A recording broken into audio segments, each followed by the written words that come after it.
Okay, so greetings, class. Welcome to this lecture, which is going to be about the early years of apartheid, and specifically the issue of how how much progress was made in challenging apartheid in the first decade or so, from 1948 to 59 of apartheid's existence. So, to begin with, apartheid, to define apartheid is really a system of legalized racial discrimination, which has existed in South Africa between 1948 and 1994. The word literally means separate development, reflecting the Afrikaner ideology that each race had its own separate role in God's plan. This was part of the Dutch Reformed Church ideology, and that racial mixing was to the detriment of all races. So under this ideology, the country's population was divided up into four racial groups, each of which had different citizenship rights. Only whites were allowed to vote in parliamentary elections, for example, and there were severe restrictions on where each racial group was allowed to live and work. So apartheid was created by the National Party when it came to power in 1948, and by 1959, the National Party's power was arguably firmly entrenched, with the main opposition group, the ANC, splitting that year with the formation of the Pan-Africanist Congress.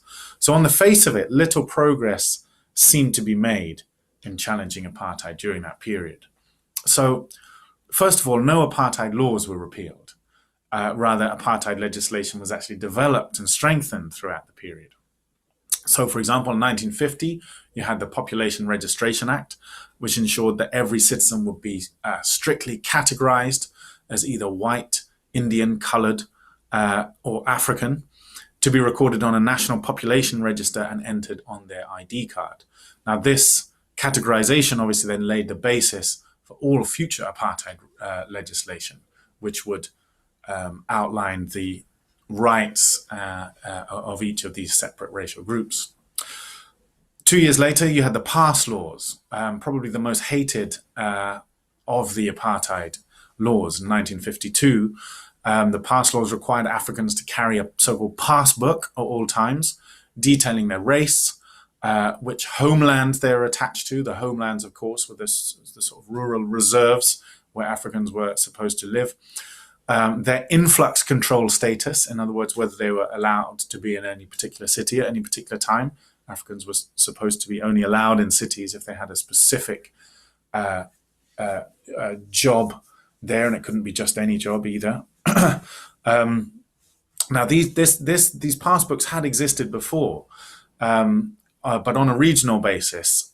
So in 1952, this was made into a nationwide compulsory system, and importantly, women were to be forced to carry them for the first time. The year later, you had the 1953 Native Labour Act, which banned Africans from union representation and from going on strike. And you had the 1959 Extension of University Education Act, which actually barred Africans from most universities, from the white universities. This is just a handful of examples. Many other examples we could point to as well, banning mixed marriages and so on. So far from apartheid being challenged, arguably it was actually strengthened. Its legislative basis was clearly built up and developed during this period. At the same time, apartheid was also strengthened by the passing of new laws to crack down on opposition movements. So the 1950 Suppression of Communism Act, for example, not only banned the Communist Party, which was, by the way, the only non-racial party in the country at the time, but also gave the government broad powers to crack down on any movement defined as communist, which was very loosely defined as any movement attempting to bring about social, political, or economic change through, quote, the promotion of disturbance or disorder. So in this way, the government effectively granted itself the power to ban any protest, strike, or demonstration it decided to categorize as communist or promoting disturbance. It also gave the Minister of Justice the power to ban any organization and liquidate its assets, and ban members of a banned organization from attending public meetings or even entire regions of the country.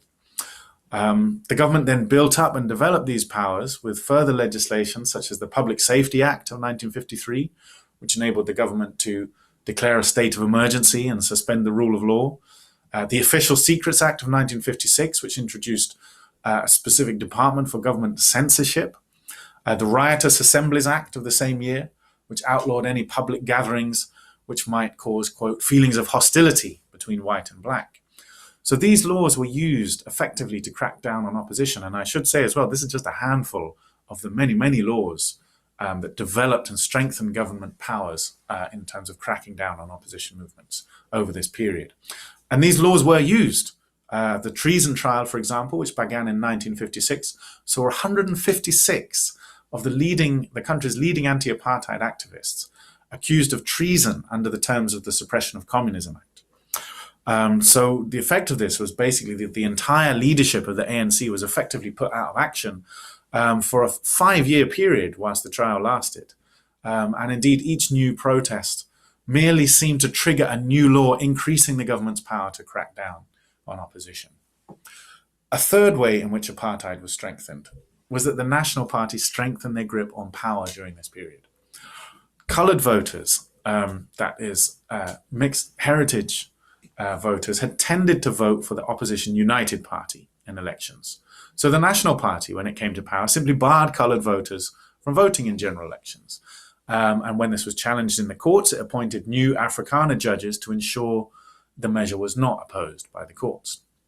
They also moved to ensure that all senior positions within the state bureaucracy, the military, and the police were filled by sympathetic Afrikaners. And they created 6 new parliamentary seats in Namibia, which was being occupied by South Africa at the time, which is a country where white settlers were known to be more extreme and therefore likely to be supportive of the National Party. So they really entrenched their hold over the state bureaucracy, over parliament and so on during this time by taking these measures, which again suggests that apartheid was not significantly challenged if the power behind apartheid was growing in strength. And finally, the National Party's popularity actually increased during this period as well. So many white voters had initially been skeptical about apartheid at first, believing that the National Party's desire to effectively turn the clock back and remove Africans from the cities was unrealistic, unachievable. And indeed, the United Party had actually won significantly more votes than the National Party in the 1948 election, even though because of the peculiarities of the election system, the National Party actually did win the election. But over the decade that followed, that changed, and the National Party steadily increased its share of the vote with each new election. So in 1953, for example, they increased their vote by an astonishing 50% from 1948, from 400,000 votes to almost 600,000.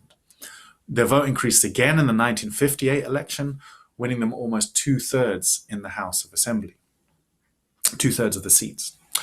So to conclude this first half of the lecture, we can say that if our criteria for challenging apartheid is any concrete success in reversing apartheid legislation or reducing the power of the apartheid government, then clearly very little progress was made. Quite the reverse. Apartheid legislation was built up and developed. Laws against opposition movements were implemented and strengthened, making challenging apartheid increasingly difficult. And the National Party built up both its power over the state and its popularity amongst white voters during this period. However, we should be careful of taking this argument too far, because this analysis so far neglects the impressive development of the anti-apartheid movement during this period.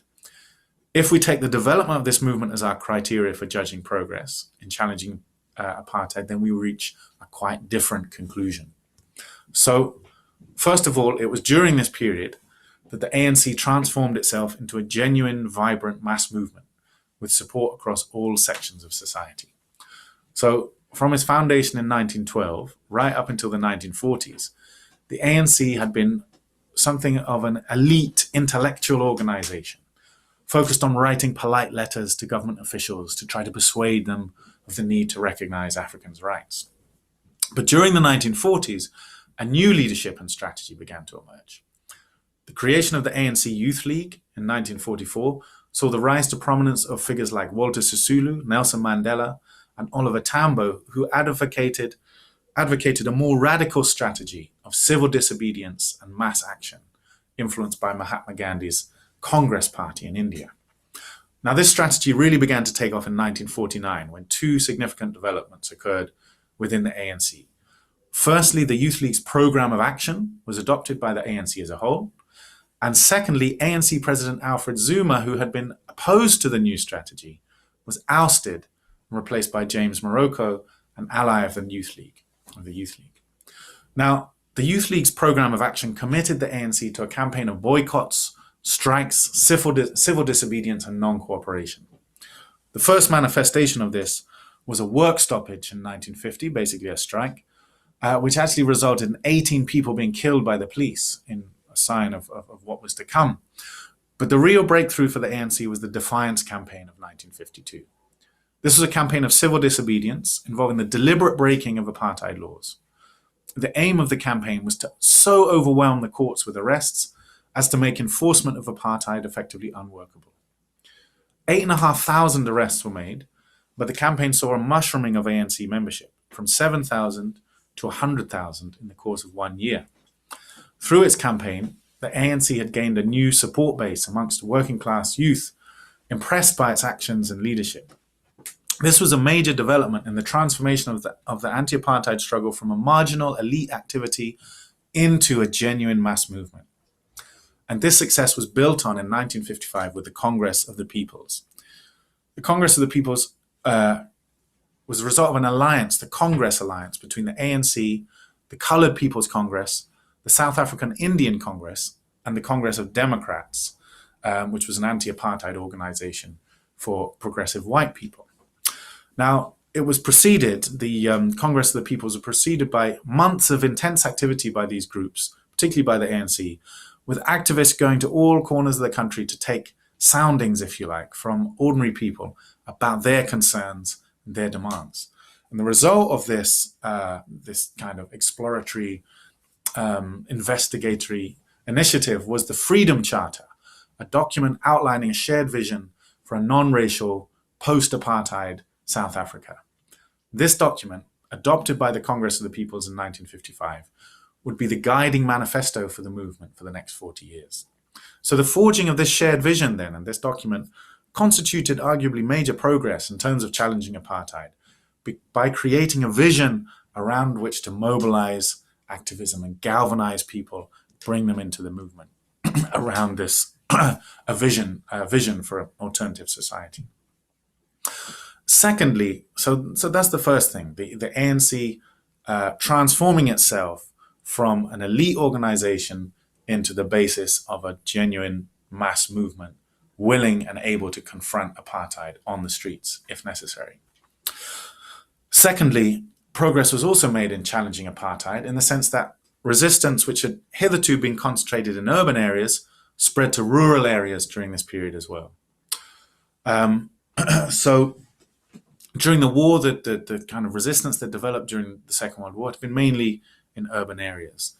But the National Party's policy of so-called betterment, which aimed to improve the quality of land in the reserves, the African reserves or homelands, by basically driving people off the land and even slaughtering their livestock, was deeply unpopular in these areas for obvious reasons. And so when in Sekukuna land, for example, the National Party appointed basically hand-picked African chiefs who they knew would collaborate with the betterment policy to run these homelands, the people fought back. Collaborators were attacked and even killed by angry residents, determined to resist this imposition and defend their land and livelihoods. So the fact that rural areas, which had formerly been somewhat isolated from the struggles developing in urban South Africa, were now rising up against apartheid, against the apartheid government and its collaborators, arguably constitutes further progress in challenging apartheid on a genuinely national basis, encompassing the whole country. Thirdly, women were also brought into organized mass struggle during this period. So much of the resistance during World War II had been trade union-led, and the major unions in mines and factories and so on tended to be male-dominated industries. But during this period, from 48 to 59, women's organizations were created, bringing thousands of women into organized mass struggle. So women had played an important and leading role already in the Defiance Campaign of 1952. But the Federation of South African Women was then formed in 1954, explicitly to oppose apartheid.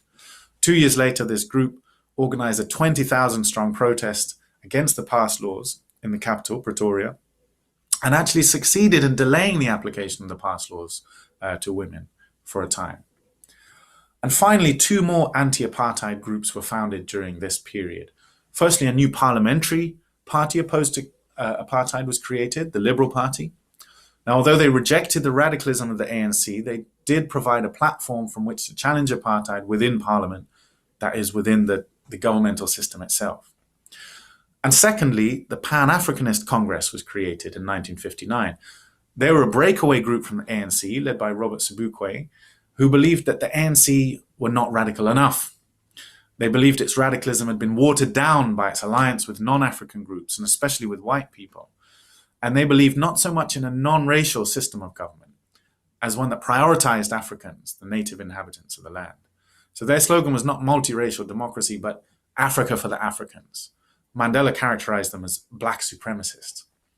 Nevertheless, the existence of the PAC enabled the resistance to apartheid to spread to groups for whom the ANC may have had less appeal, the most alienated and poorest and angriest, if you like, sections of African youth.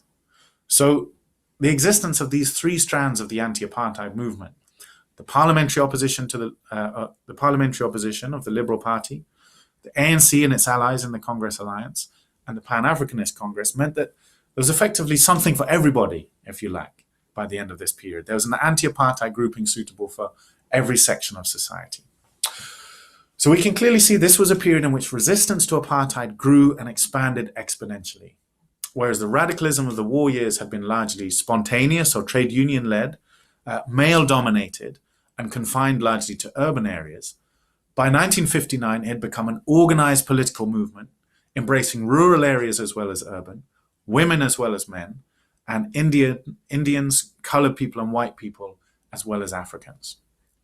So to conclude then, whilst it's true that between 1948 and 1959, little progress was made in terms of getting apartheid legislation repealed or weakening the power of the apartheid government, there was, however, much progress in terms of creating a mass opposition movement against apartheid, with support from all classes and sections of the African population and even amongst non-Africans. In hindsight, then, it can be seen that this laid the foundation for a movement that would eventually go on to defeat apartheid altogether. Overall, then, significant progress was made in challenging apartheid, even if this progress did not bear immediate fruit at the time. Thank you for listening.